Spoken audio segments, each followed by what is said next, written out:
we are playing the second and third movement of the high-bend string quartet, opus 33, number 1. Do either of you have iPads? Yeah. Are you using iPads? Yeah, We have the AirDrop? Oh, you have iPads. yeah. so We can also airdrop it. Yeah, AirDrop would be great. Yeah, here, hang on, let me turn on. Who's doing that? I am doing it. Okay, we can all do this and just find the different person. Which iPad? Jesse's iPad. And then Thank you. mine might either show up as my name or as iPad 9. iPad 9? Yeah. I've seen so many iPad 9s.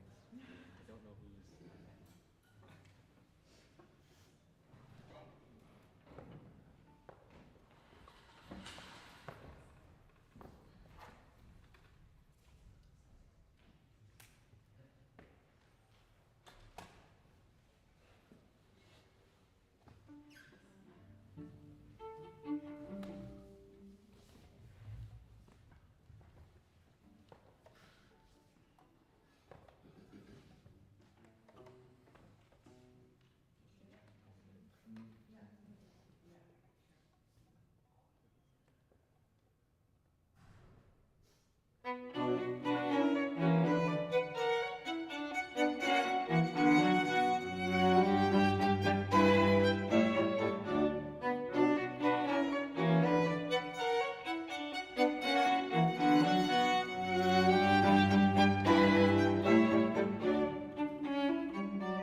compare to the room that you're rehearsing? Different. I'm worrying a little bit about the balance, but I'm The not balance? sure. Not at all. Not at all. I was just thinking if there is a difference. Let's say that. Uh-huh. Well, actually feels like pretty well adjusted in my opinion. The only thing is just more almost philosophical or psychological in just the smallest. I want you to somehow be able to present this music from the stage with a slightly different attitude, in a way that has a little more poise and taking the time to sort of pronounce each thing that you're saying in a way slightly differently than you did in the room. Because it's like you need to let it sort of be presented. I don't really know exactly what the science is about that, but there is some kind of, it's like the difference between going to the museum and seeing the paintings on the wall, in the frame, in the gallery, compared to frameless, and we watched exactly the same painting but in your studio at home. That kind of thing. It's a way of sort of making the presentation. So, I mean, I know that's kind of a very abstract, sort of very subtle thing, but I think that's what's missing to me. Yeah, I mean, I think to sort of tag team with you, you can think about playing the hall, that the space that we're in is like an extension of your instrument. Right. And this is a bigger space, which is not to say that you need to play louder or force at all, but just that the resonance of this space is different from the studio, and that might inform the way that you're approaching things. Does that make sense? I mean, of course, this is something that we all deal with our whole lives, and you're very familiar with it anyway, but I think that just us, that was the reaction. I don't know if you guys had any, like, Yeah, we Yeah. try. Maybe the third, second. Yeah, like, I mean, just a different way of saying it's I think I have to make an effort to get into your world, but for this piece, I think maybe you can kind of welcome me, all the listeners, like, let's share this together, maybe that kind of energy, right? Yeah, exactly. Yeah. So, And Jesse said not necessarily playing louder. What I think maybe, if we should give you something a little more specific, I think what it is maybe you can play with more shaping, like more phrasing, showing us where things begin and end with a little bit more exaggeration. But let's just go through it. I think we have time for that. Exaggeration and imagination, which you have plenty. I mean, the second one, there are a lot of F sharps that they can improvise, colorize, stroke, boom, boom, boom, the different chord mark, and just enjoy, allow those things to happen. Don't feel like you gotta be really perfect string quartet. So I'm sure you're more comfortable anyway. You already did it, so let's do it again. Oh, done so well already. Yeah. Yeah. Good.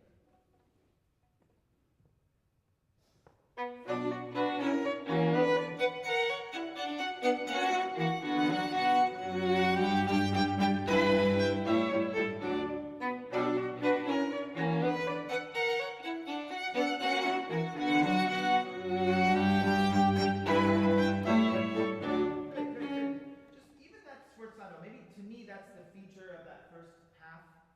There are a lot of things that you're bringing out, but maybe that if you had to say what the number one thing that's unique about that phrase, that whole 12 bars, it would be, to me, the sforzando bar. So maybe you could do even more on it, and maybe timing, yun dun dun da, just a little bit more dramatic, because I feel like that's the kind of thing that in the hall needs even more exaggeration. And having heard, I totally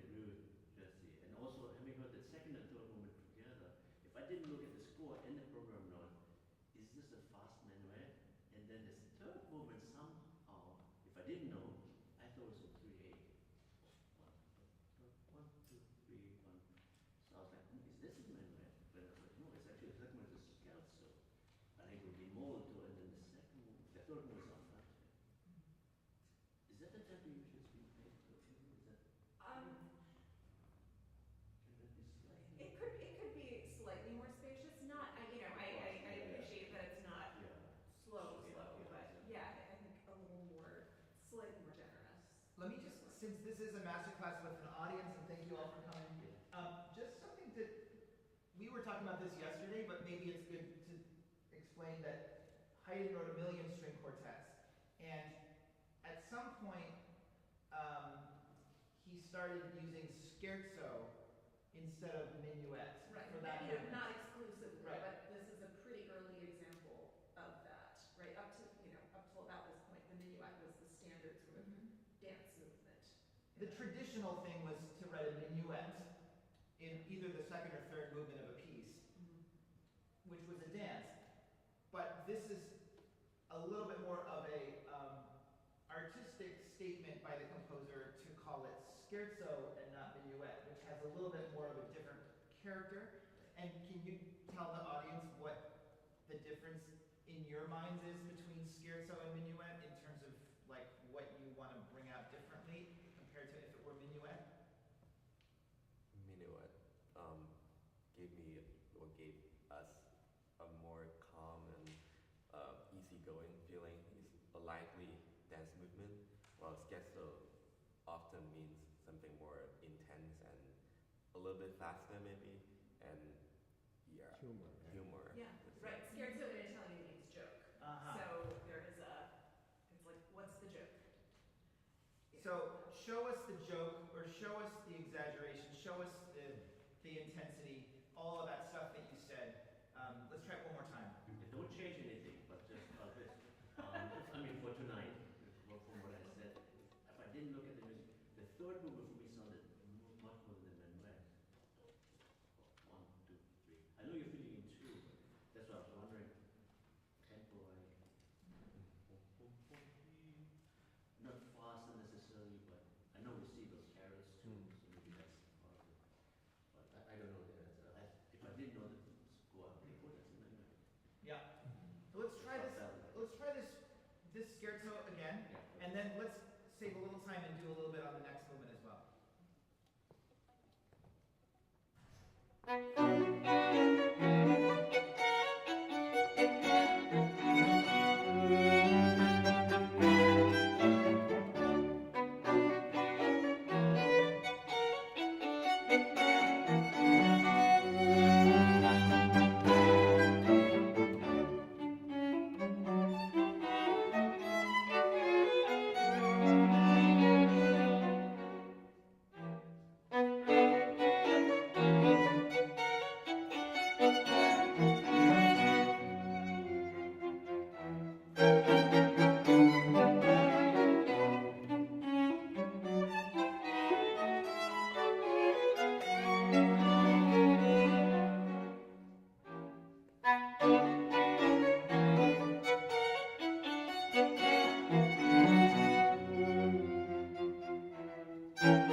That's beautiful. So I think everybody in this room would agree that that was 1,000 times better. It was great. It was very clear. Really clear. Yeah.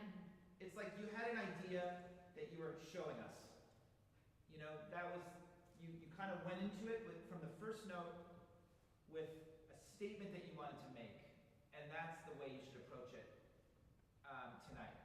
I just want to say in this trio section, again, and in a way of trying to encourage you to be more exaggerated, well, I'll ask you how you want the trio sound quality to be different than the minuet.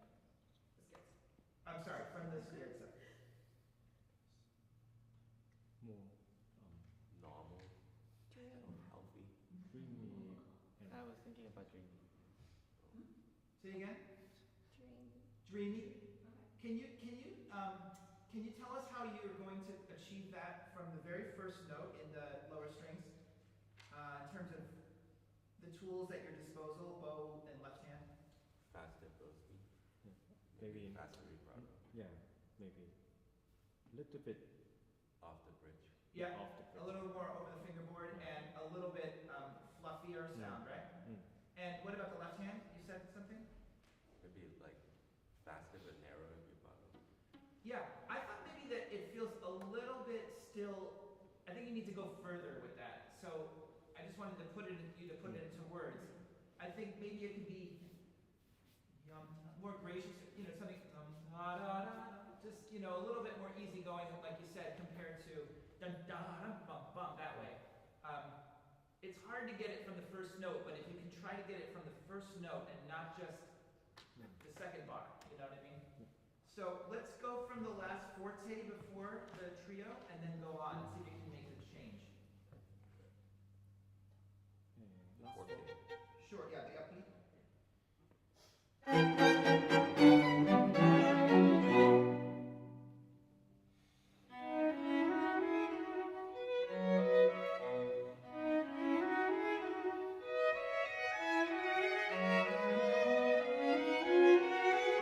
Just in the interest of you have a limited amount of time, I'm stopping you even though it was already good, but just to say, how did we all feel about that? Did you feel better about it?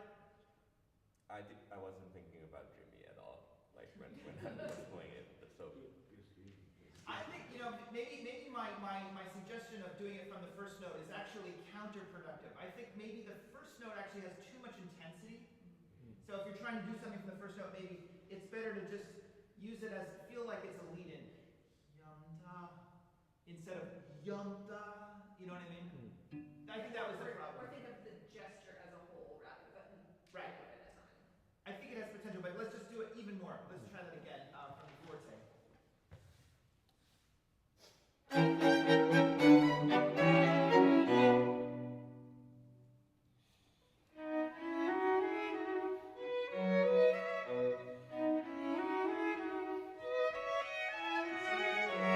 Carlos is the only one vibrating the upbeat.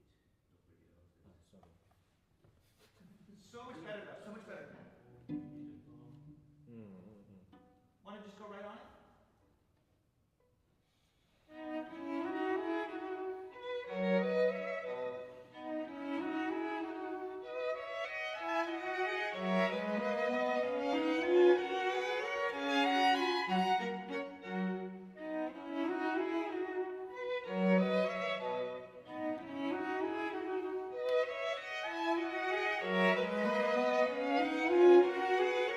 That's great. Beautiful. Gorgeous.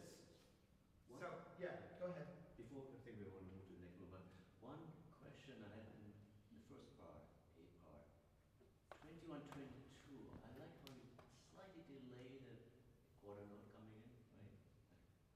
That question. But I think in that case it doesn't have to exactly the same quarter of length. You're playing do Could be longer. 0.5% longer. Do you want to try that? Maybe second half of the scherzo again?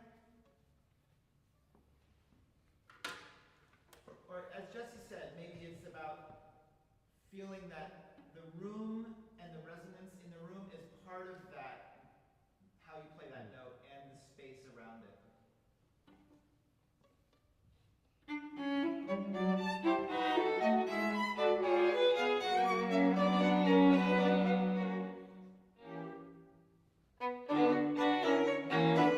Nice. Very nice. Bravo. So it's just a question of just recalibrating the way you play this already for this situation. And it's sounding great. So let's do a little bit of the andante, and then, as Ole said, let's try to give. Well, actually, I want to piggyback on what Ole said, which is that maybe just this is a combination of dance and song. This third movement, wouldn't you agree? Sometimes the dance part is a little bit missing. I love the songful elements, but yum, bum, bum,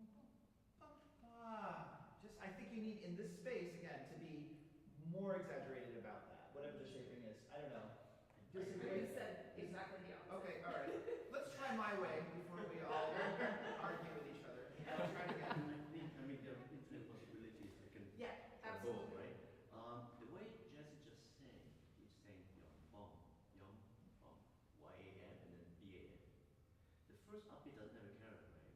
Yes, Well, it sounds like we're does. playing. Oh, it does? Mhm. Oh, I'm sorry. But maybe all the carrot doesn't have to exactly. Yeah, exactly. Agreed.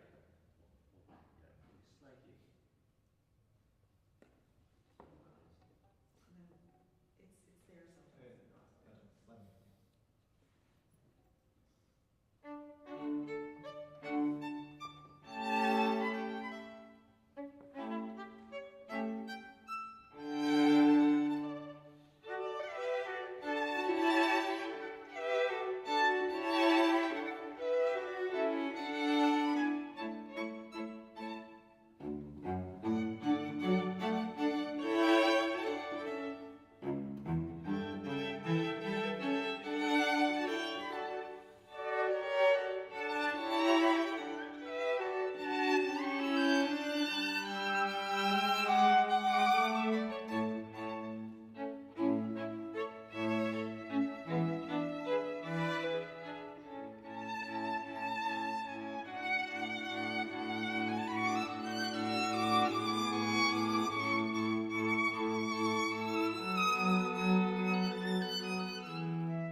Beautiful, beautiful.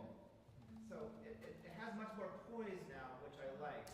It does sound more like 6/8 this time, I think.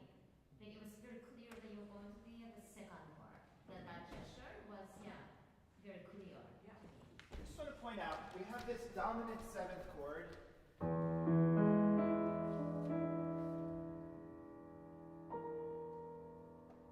And for Haydn, that is pretty odd. The A sharp. What is going on with that? What do you think he's going for? Dun, da, da, dun. What do you think? I don't know. Is it supposed to sound like we're on the surface of the moon and it's like weird? Or is it supposed to sound just loving, gracious, Weird, or quirky? Yeah. So you're already feeling that it's a little unusual, right? So I think it's not quite coming out enough that it's odd. Maybe something about the vibrato. I wouldn't vibrate it so warmly and normally. I think you maybe want to experiment with something a little bit less vibrato on that, just to let it just be. And just present it like a weird thing. I just wanted to try that, if you don't mind. Starting somewhere close to there. I don't know, what's a good bar? 24? Also, since it comes back comes 3 times, right? When Helen and Francis they played, I was asked a question why did the composer write twice, but if not 3 times, and they're playing. The third time they're doing something just to get out of the loop, otherwise it could go on for 7 more times. I wonder, Khaled, where you played, it sounds very good, but 3 times, very good. I wonder you can just also a little conversation. Change it, because it's 3 times, maybe, something a little evolution. Yeah. What's a good place? 23. 24?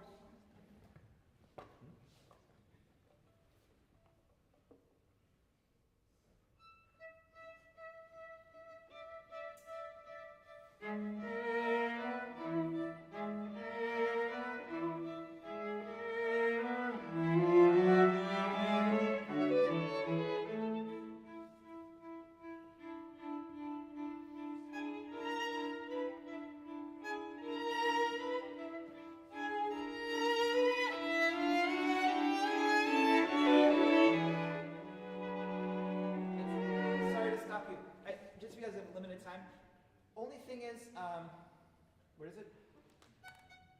Right. So just be careful when you guys start it that it's when you play the A sharp, because that's the note, right? That's the weird note that you don't accent the A sharp, because I feel like we need to. I think there needs to be something a little bit when you approach it. We're not expecting it, so does that make sense? Yeah. It felt a little too normal in the articulation, maybe. Try it one more time.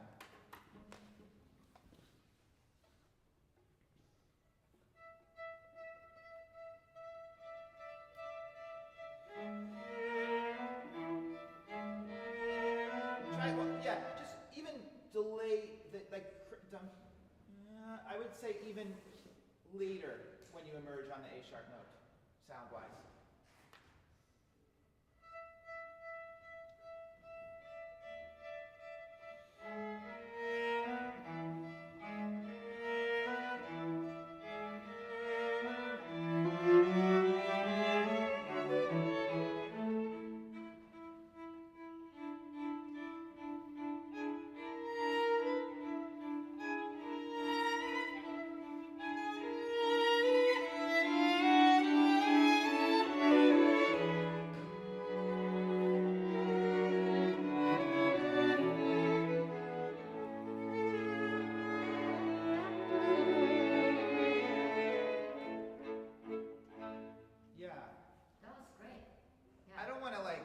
Change your whole concept before tonight's concert, but that to me sounded really distinctive. So maybe you could rehearse it so that you don't make it feel weird that you're doing something so different, and find your way, find your amount that you want to do that. But I think if you could play a little bit of that way, that's fantastic. Yeah. Other thoughts? I just don't want to usurp. Obviously, I don't play this piece, but when I was looking at the score, when the cello takes over the melody, and then I was expecting, keep hearing your yeah. But just because of the register, like immediately my ears went to higher one.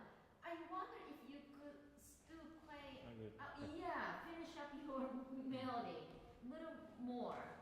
And then others just kind of, you'll be heard anyway, but just more fit into it. Yeah.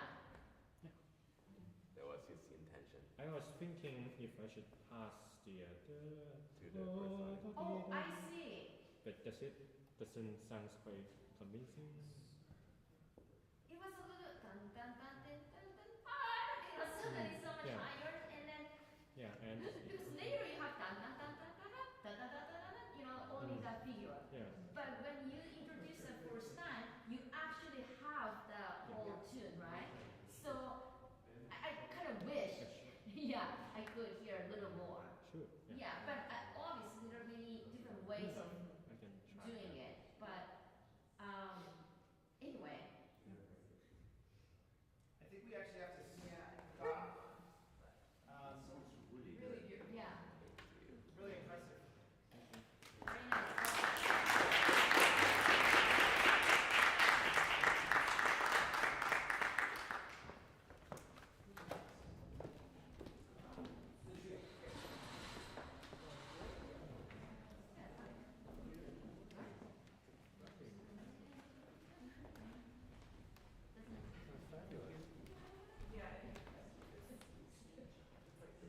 Yeah. Might need a little help from somebody. Where's the piano? Oh, yeah.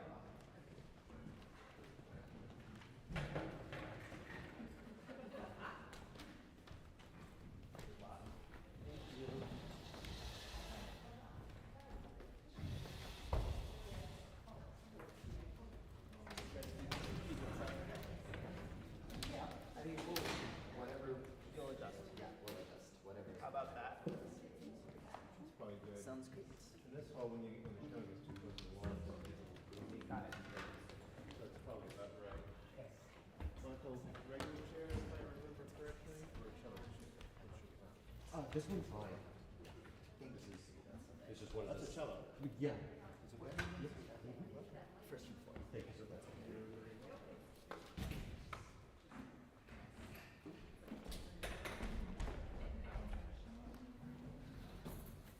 So they're playing the first and fourth movements.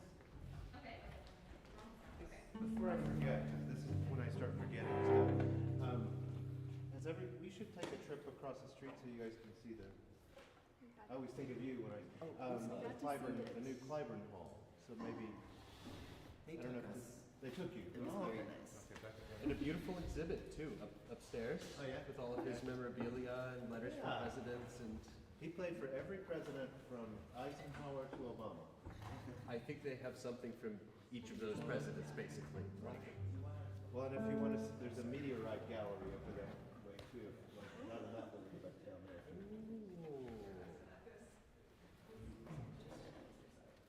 Hello everyone, we are Trio Ondada and today we're going to play two movements from the Brahms C minor piano trio. We'll play the first movement and the finale, the fourth movement.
a lot has been made, a lot of people talk about Brahms and his last movements and how they're quirky. There's a little bit of a difficulty sometimes knowing how to make sense of the last movements in a lot of his pieces.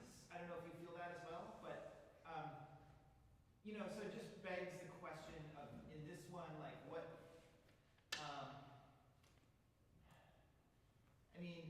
I think you've got to be careful that it doesn't sound too sort of final in a way. Like I feel like there could be a little more of a restless quality to this last movement. I don't think you should change the tempo, although Allegro molto, if I wasn't, if I didn't know the piece, it might not occur to me that it was Allegro molto by the way you play it. I think maybe if you just think about the character being slightly more sparky, or I don't know, like just something a little bit less grounded and less comfortable, or choose your spots carefully about that. That would be my only overall comment. The thing is that when you play the first theme, the last movement, but in the recap, that was perfect. So I think something about like how to start. Yeah. Maybe you need to be already in the mode. Yeah. Yeah. So that's the thing, and but in general, like pretty good, big sound and all that. I thought it Yeah. was great. I think now what you can go for is some places a little more personal feelings. So even like a second theme, the first movement, it is still rich and all that, but maybe extra warmth you can go for. It's not that you're not doing it, but I think you can go for that little more. Like more sometimes very symphonic, right? And then sometimes you bring that little more personal feelings. Yeah. And even the gesture, like suddenly like becomes a little more personal. Yeah. That those nuances I think you can actually go for more. Okay. Yeah. Sure. Yeah. Our You want to colleagues. say something? Sure. Well, as the person who has never played this piece and will never play this piece, I don't know what my opinion's worth, but yeah, just kind of to echo what they said, really, really excellently done. Yeah. And I think what you can always be going for is really having a clear sense of the rhythmic character underlying whatever you're doing and how it shifts, and whether, whether it's, at the beginning of the last movement, that was my comment, character question mark. What is it doing? Is it sneaking? How do you cue yourself to start? What's it doing? Or as in the second theme, is it just sort of really, really generous? Are you conversing with each other? Are you fighting with each other? How much rhythmic resistance versus spin are you going for? I think all of these things, just be extra clear about. And I don't think you were in here for I don't know if you were in here for the previous group, but we were also talking about sort of playing the hall, and just that if I don't know how much you've been rehearsing in here versus in a small room, but feeling like you can use the larger space to amplify your gestures and your rhythmic intent. I think what happens is that, we already talked about it, but this piece is so compact, right? So a lot of things actually happen so quickly that in a way we have to exaggerate things a little much more than other pieces, because as a listener we need a little more time to digest all the details. So that includes the timing, like how you want to start the next thing, also how to enjoy the silent moment. So sometimes you did great, sometimes I wish I could have a little longer silent moment, and that's also because playing in this bigger space. So sometimes it's nice to have your ears out there,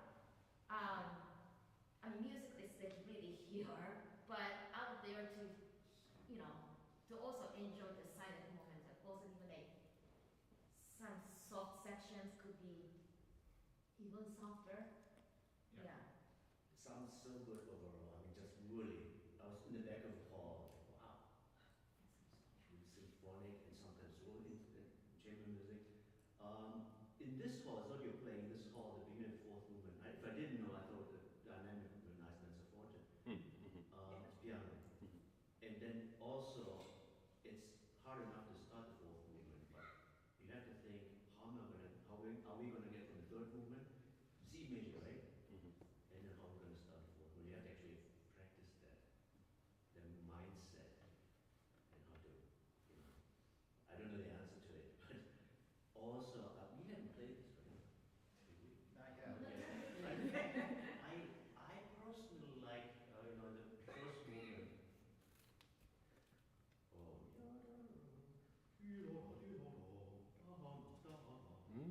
Reverse the going. I think that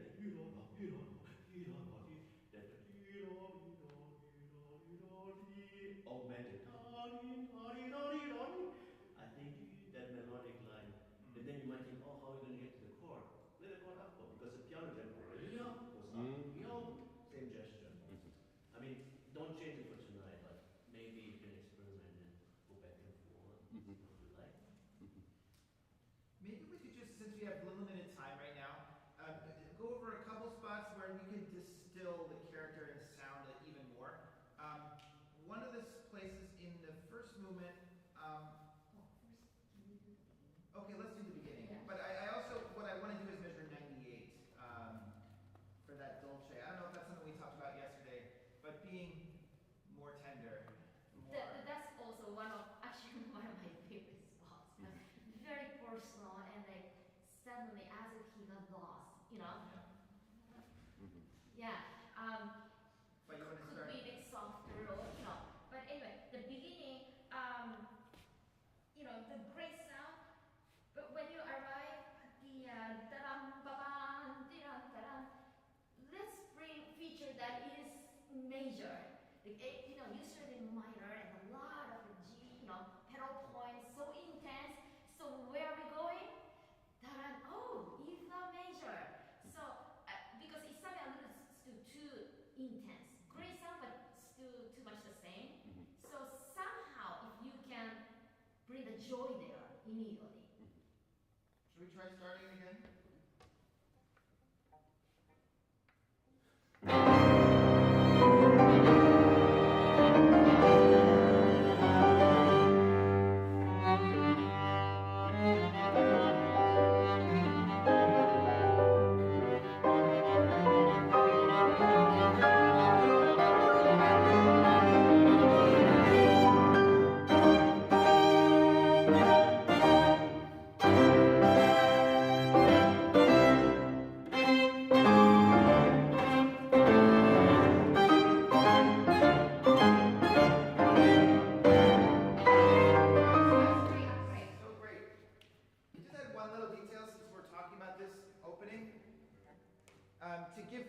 That it is a sforzando, maybe you could just, within your dynamic, just release a little bit, just a tiny bit, and then come back maybe to give it to Anthony for the third beat. But I think maybe it feels a little sustained. I think, yeah.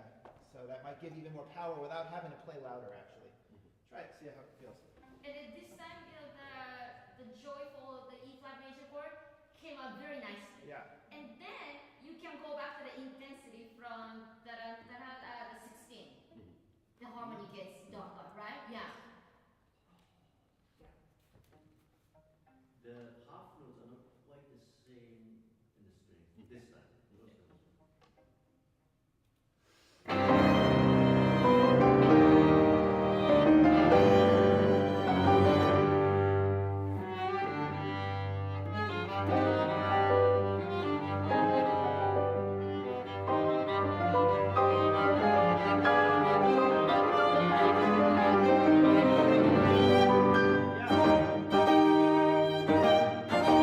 Sorry.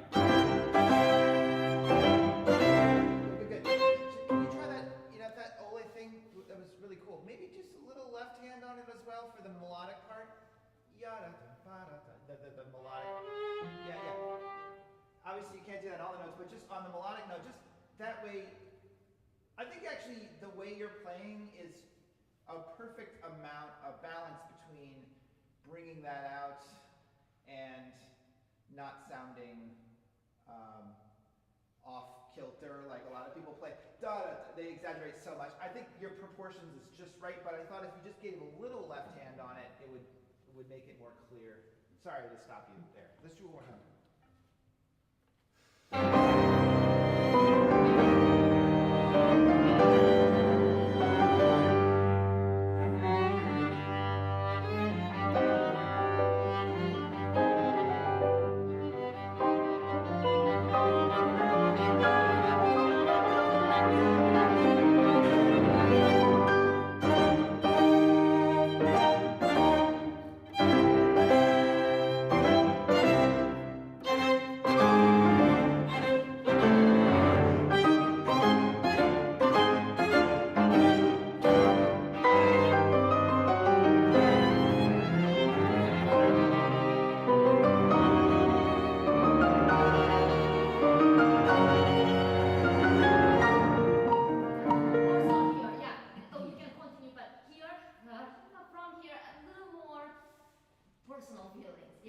The other spot where I think maybe a little release in the sound, just to give the accent, is just a tiny bit instead of, because I just don't get this out. The sound of it being an accent feels in the beginning. It's just a tiny bit more release. I personally thought could be even more powerful, but it's better. Yeah, good. Anyway, let's just do this. So for the personal thing for you want to go da-dun, da-dun, ya-dun, da-dun. Can you try actually from the pickup to 12? Yeah, and then those those joyful chords, you could play just here longer, not too ka-ka-ka-ka. You can do that a couple bars later when the harmony gets more intense. Okay. Yeah. And sorry, in this right there in 12 and 14, right? Can you feel very strongly the imagined second beat?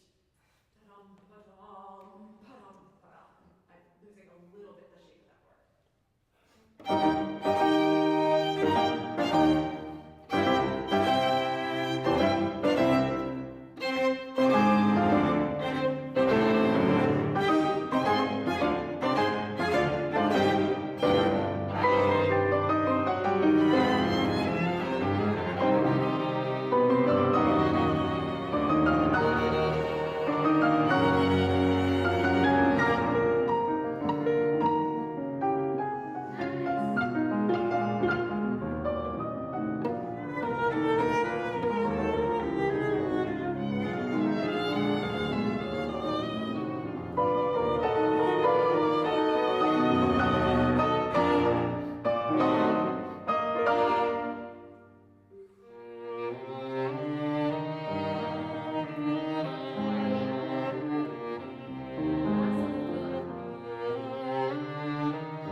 From here, you change. But this, you know what I mean? This personal touch, much slow or something, but like you can enjoy between the notes a little bit more because you have less notes too. You know, so why not? Like you don't need to be this way, like more this way. Yeah, so that I thought that was beautiful. Yeah. Can we just try that, getting into the 98? Yes. You know, Brahms, I'm so sorry, we should do it, but Brahms writes poco forte quite often. What, in your mind, does that mean? To me, poco forte, I mean, he uses it a lot in the, he uses it in the piano quartets. The opening of the A major is poco forte, but at the same time, some very intimate stuff is also labeled poco forte. So for him, I think it's a very versatile term, which means expressive and beautiful, but kind of not tied to a certain dynamic, perhaps. Yes. Well, actually, he verbalized it. We're pretty lucky. As you said, it all depends on the context, absolutely. But he actually said, poco forte, I want the dynamic level piano, but expression free. In whatever that means. It all depends, right? So I wanted a middle section. That's I want the fourth minute, but later on can be perhaps, doesn't have to be this bombastic, can be a little bit more personal, this middle section, perhaps. Right, so that's what we were talking about, and exactly. feel that space, and yeah. Exactly. Good. And then so let's try the 98.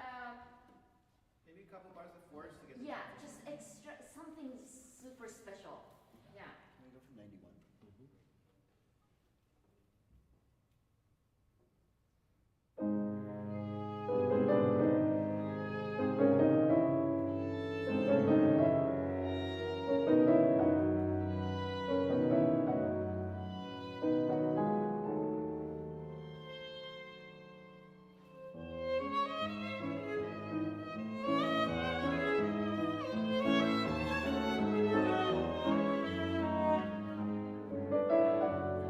That's already better, but I wonder if you could do all those nuances, all those shapes in piano.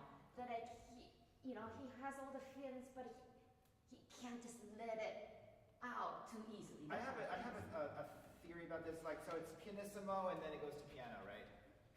So maybe don't have to worry about playing it more to show that it's not pianissimo anymore. Like, I feel like it's more character, I don't know.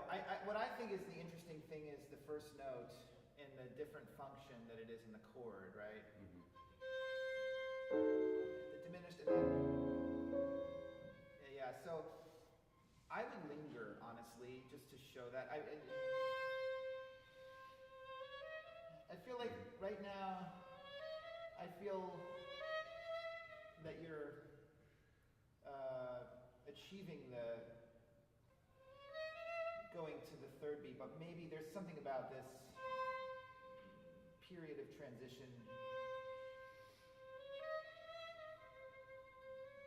that we don't don't go too easily into the second note.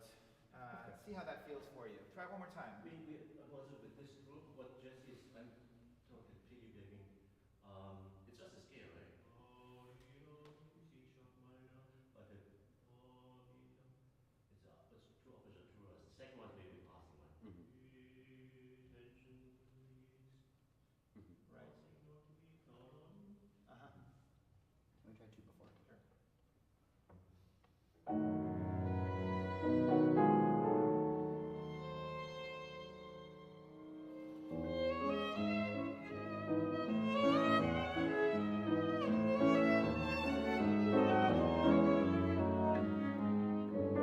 Yes. Nice. And if you could do that feelings without slowing down.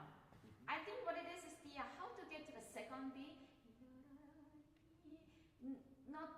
Not so sure, that kind of feelings. And then after that, just make sure you keep the tempo. But anyway, that kind of super delicate, feelings. You know what it is to me, I guess, is that, Anthony's part is so chunk, it's a little, you're such a contrast, right? And then this tender, maybe you can enjoy each other a little bit, like, you hear Anthony do doing the rhythm and you sort of like try to oppose him with the expression a little more, you know what I mean? And I think it's a little longer side. It's okay to you know, that kind of feelings, yeah.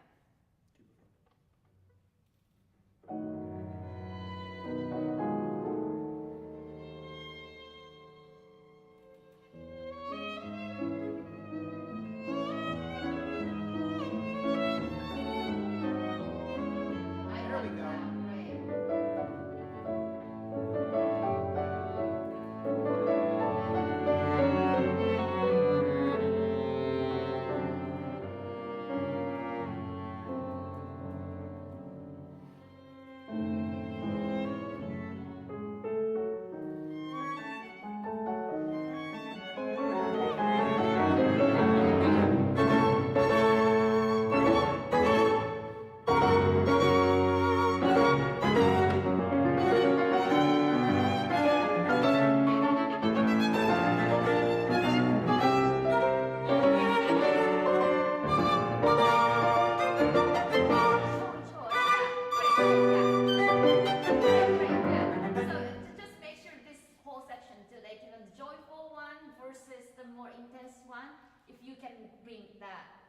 The difference a little more clearly. Yeah, that would be great. Beautiful though. I love that 98. Great. Yeah, Great. that was great. That was gorgeous. I will say I wanted more of Miriam there. At 98? Okay, okay. You know, I mean, just flip it. Yeah. Oh, well, do you want to just start the last movement? Since we have very little time, but just because we were talking about it a little bit, do you want to just start it? Do you want to play the ending of the third movement? Just Yes. the first part? Can we do the last one?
It sounds great. Could you try just experiment and then I know we need to end. For 1 second, can you forget that Brahms wrote this and pretend that Mendelssohn wrote it? To start the beginning of this? A much softer track. Yeah, that's.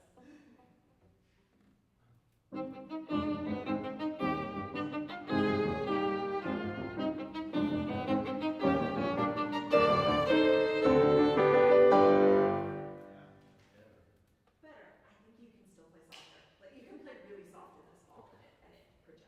One more time.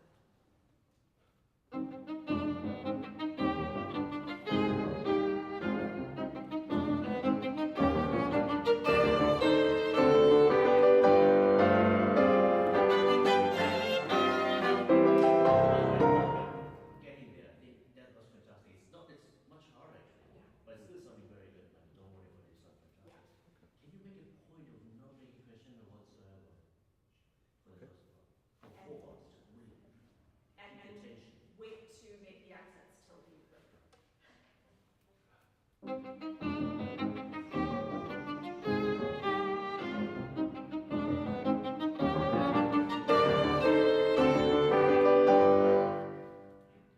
Yeah, much better.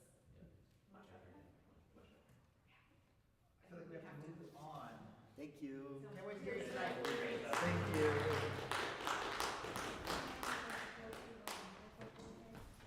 Poco forte. Piano, no, well, so by the poco forte Brahms meant piano rhythm with expression as a good word. It's emotional. Gorgeous playing, guys. It's strong. Yes. Yeah.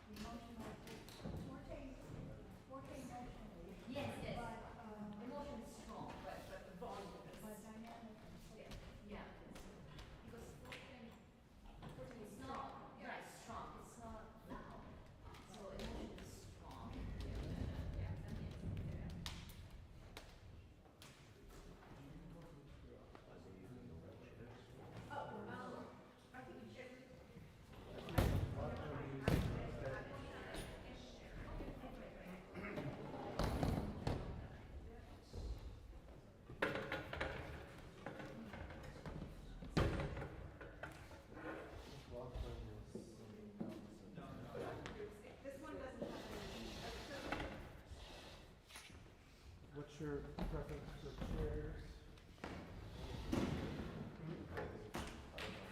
Cello chair, well, we have three options for them. Cello chair, regular chair, cello chair. Yeah. This is cello. Do you have a preference? It's okay, please. Alex, you okay with the chair? You prefer a cello chair? This is good. Regular, this is cello. Which you would say? We're doing 2 and 4. 2 and 4. Yep. Okay.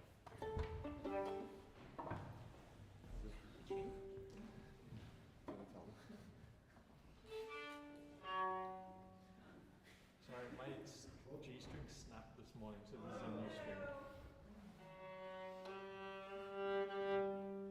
Well, you're playing on a lot today. That's good. You break it in.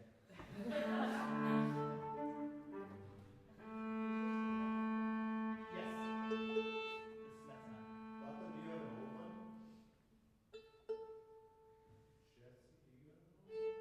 Am I? I'll see how Yeah, it is after this. These settle pretty fast.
So I'm sure you're already on your mind.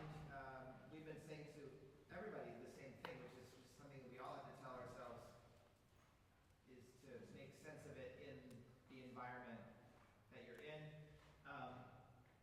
Since I'm already talking, I'll just say one or two things real quick, and then maybe everybody wants to jump in. You're doing it more in certain places than in others. I feel like just sometimes things get a little too thick, and so maybe you can choose your shaping destination and really bring that out, as opposed to sort of playing the overall sound loud. So like at the beginning of the second movement where you started, for me, the second and third bars actually doesn't need to be as sustained, as strong as those sforzatos. So yum, da da da da da da da da da da da da da. Just to play it more exaggeratedly, the shaping that you want. And I basically felt that in many places. So don't feel like you have to play out. I don't know, maybe it's because it's a bigger hall, you want to kind of play out to the hall, but actually the opposite. You can actually just play with more shaping, and that means coming down more. I don't know. Yes, also in the back of the hall, I totally agree with Jesse. I think in the last movement also in the 60s note, it's played so well, so you don't have to worry about it. As the other Jesse was suggesting to the Brahms group, I think it can be slightly more Mendelssohnian, much softer and lighter and more. At this point, you can play, it doesn't have to be long, it's long anyway, so very. And before the tinnitus moment, presto, I think the fortissimo is a little, here in this hall, if you play loud and fast, it doesn't quite work for my taste. It's more character, maybe you can also exuberance, but it's fast enough doesn't work, it's just, more character. It's easy to play very long or big, but short notes just, I don't know. Yeah. Suggestion for that. Or any other part. Yeah, I mean, for that part specifically, again, I think in the room we were in yesterday, that it did probably feel like it needed to be, pushed out more. Yeah, I think now, again, just in that specific spot, leading into the Mino Presto, right, it's this sort of joyful cacophony, right? And when you're going for big, if you can think out and up with your sound rather than, Push down. rather than Exuberance or push. energy, Yeah. not physically. Right. I mean, and believe me, I know that's hard in this Yeah, case. it There's is. so much big writing and Right. like awkward things, and it just starts, it's easy to start feeling very, very scrubby. But yeah, I think there are places where there can be more. There are a lot of places where there can be more release in the sound, both in the sound and even like thinking about the rhythmic gestures. One thing we talked about yesterday was that like almost none of these note values are literal. Right. It's like he's trying to show kind of idiomatic gestures with conventional notation, and there are limits to that. And so I think really trying to figure out what is this gesture, both, in sort of like the micro, if you have like a repeating rhythmic thing, or macro, like the phrase length, where does this phrase go? Where are the important parts? Where, what can you let go? And figuring, just paying a little more attention to that, I think is going to make this come alive much more. Even, at the beginning of the second movement, as other Jesse was saying, like, right, sforzandi, important. Other stuff,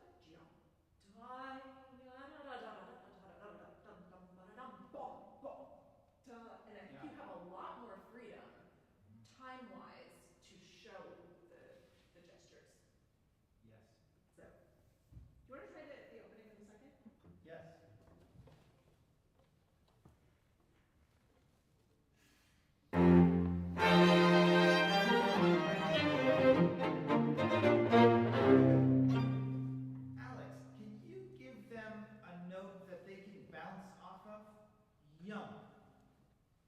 throw the pitch and then they hit it, right? Yumpa. I think it's a little too, sounds like a downward motion, da. And I feel like it's hard to bounce. Maybe you could feel dum, upward kind of feelings. I like when Jesse said yum, make it yummy. Yum, yum.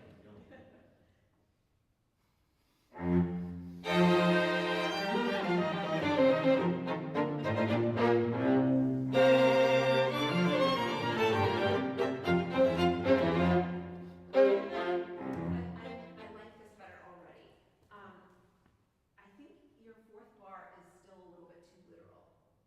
Dum da, right? Yum da da dum feels a little too neat and important. I don't think it's important yet. Yum da da dum. Dum ya da da dum bum bum ba da dum bum bum bum. Yum da da dum. Yeah, just a little more toss off. Just why don't you just try playing, just don't go on. Just play the first 3/8 of that bar. Start on the downbeat. Yum da da dum. Just together. Yeah, can you make it feel yum da da dum? Yeah. One more time. Yeah. So sometimes it feels yum da da dum. Yum da da dum. Bum bum. Yeah, now let's go on. And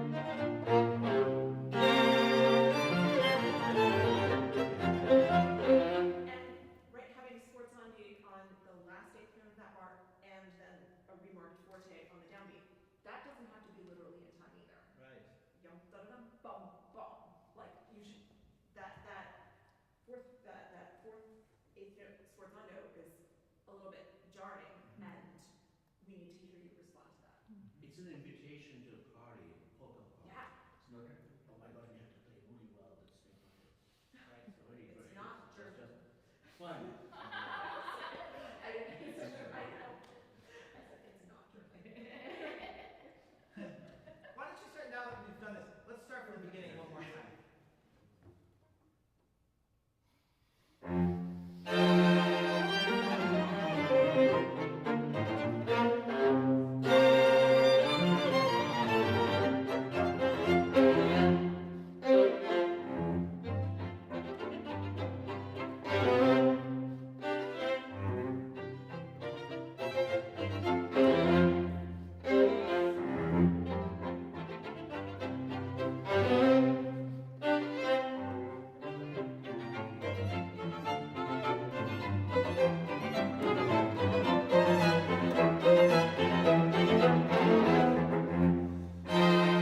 Again, our job here is to make you do what you're doing better, and not to try to make you worse for the concert tonight. But I would like to try one thing which may have dangerous results of making you worse. But I want to try it because I think you guys can handle it. Try once from the beginning and make so much exaggeration that it's almost like comedy. I want you to try so much that it's actually, almost try to have fun and see if your colleagues can read you and when you're really, really free. You know, if I may say, so this opening is so, I don't know, makes me smile. And then the first chord is so gorgeous, glorious to me. But you guys look rather serious. Right. So that ta instead of ta, you know, I don't know, like a little happier. Then later sometimes it gets a little more intense, and then when it comes back again, here, yeah. I think what we're all saying is fun. Yeah. Try it again.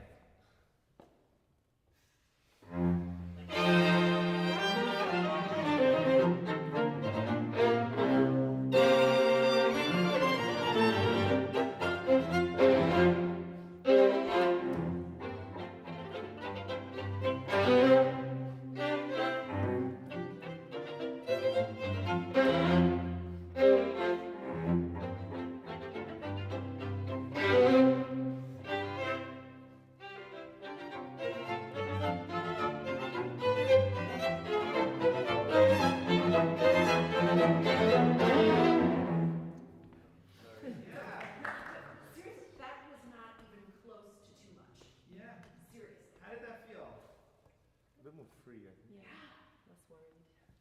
Yeah, so one little logistical thing that I think you got to be careful about because it sort of makes it sound too kind of aggressive is dum ba da da da da da. Make sure that when you come off that long note that it's sort of like it's rounding the corner. I don't know if you ever saw the movie Batman from like 1990, the one with Jack Nicholson. You ever see the original? No. There's this scene, it's kind of a joke movie. There's this scene where the bat plane, which is the bat symbol, goes up and then it's like the shot of the thing, it goes in front of the moon and then it comes down and then there's this like moment he's like rising up in the air and then it forms the symbol, the bat symbol, as this plane goes in front of the moon, backlit from the moon. And so I always think of that when I think of rounding the corner. Dum, dum, da, da, da, da, da, da, da. The top is not a point. It's like a moment that sort of passes slowly. Try that.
You can let that note come down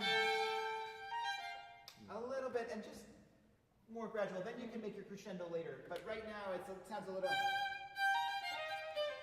gets a little accented and then we lose the charm. Perhaps to add one more analogy to that. If you're filling water into a glass, it just goes up and up and up, eventually just goes over the rim. That's the point. It goes up and up, it goes over the rim. That's right. It's a fluid thing, yeah. Try from the beginning one more time.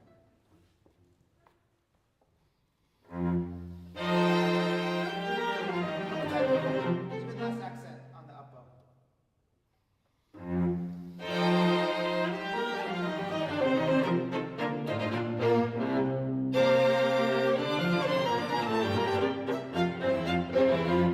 Good. And now let's go ahead to Lucky's solo. I think that I like it better because you're singing. Those three notes you're singing more. Yeah. Then you can let it go. I didn't want to cut you off earlier. I just wanted to say that sort of moment, it's important. It comes back so much in this piece, so I think that's really important to do that. Somewhere a little before, dum ba dum ba.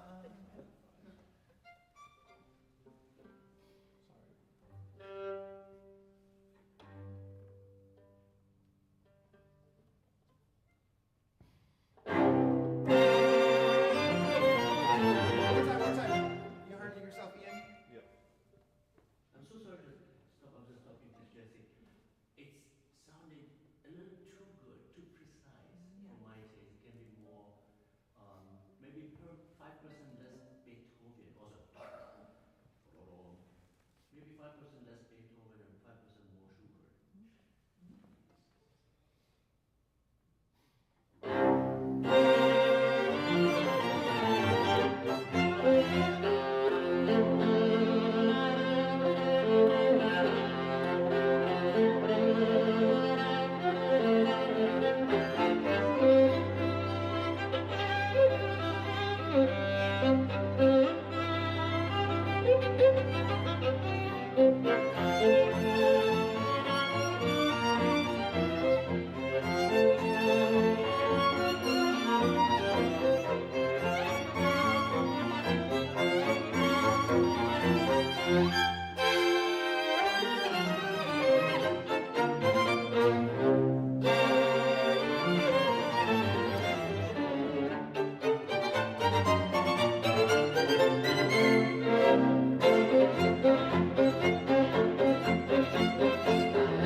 say something to the audience here, which I think maybe it's good for you to hear too, to remind you.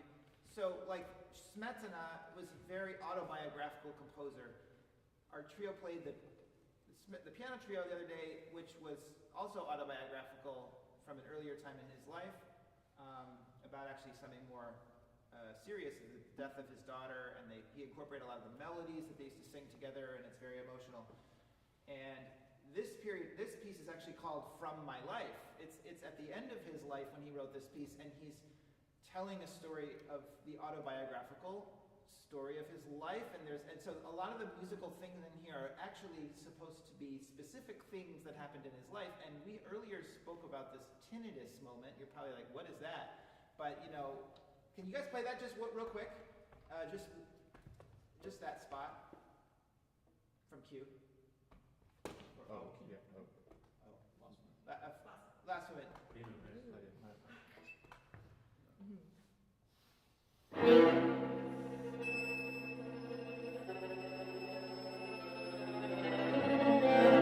Right. So this sound is meant to be the sound of the ringing in the composer's ears that he was hearing. And so, and sort of reflecting on his life at this time, and it's the end of the piece. So I just wanted to say that to audience, but also maybe when we play the other movement and the stuff we're just doing right now, and with this polka and all this stuff, I mean, I don't know if you know, is there any specific thing that he wrote about, but we can imagine maybe is something from a time in his life when he was, I don't know, at the fair or something, and whatever your imagination is to take to you. But just make sure it's not too normal. This is actually telling the story of something that actually happened to him. It's not just music that he wrote on the page. So maybe more than in other pieces, you can do a little more like, I don't want to say ham it up, but really go 100% with that. So anyway, let's do this spot now.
Melody mean? Like, what is that about, that melody?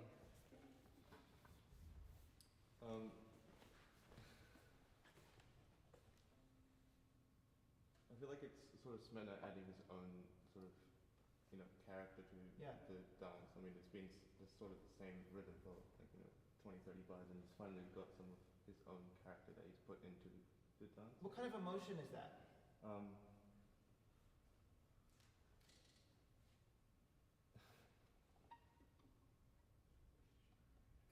I feel like there's some sadness. Yeah. Yeah.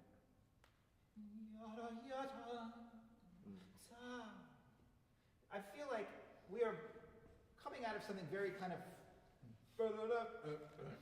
and then suddenly you're really crying out on top, like super emotional. I think you need to really go for it. And I do think the accompanimental thing, the rhythmic motor here can be much less motoric.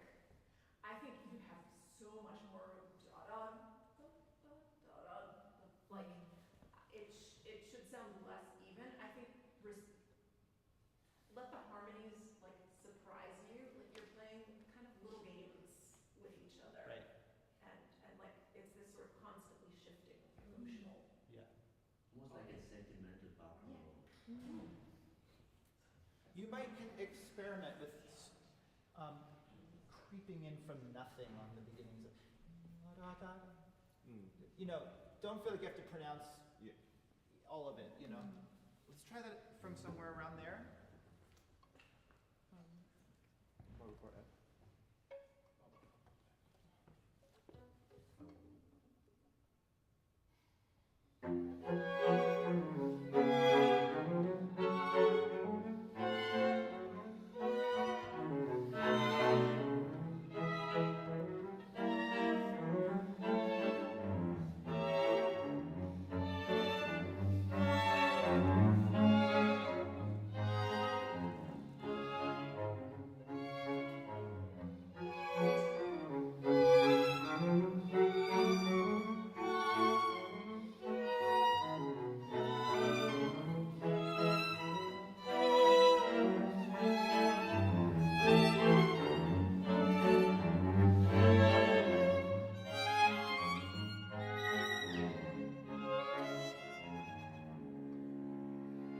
Beautiful. There you go. Yeah. That had the expression. I think we're unfortunately out of time. But can't wait to hear you guys tonight. Really, bravo. Fantastic.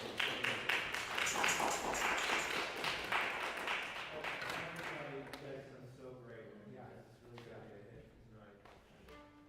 It's not good, exactly. Enjoy yourselves. I think back we may have a couple of announcements. I just want to make sure everyone feels good about the upcoming day or two, that you know what to do, or if you have any questions.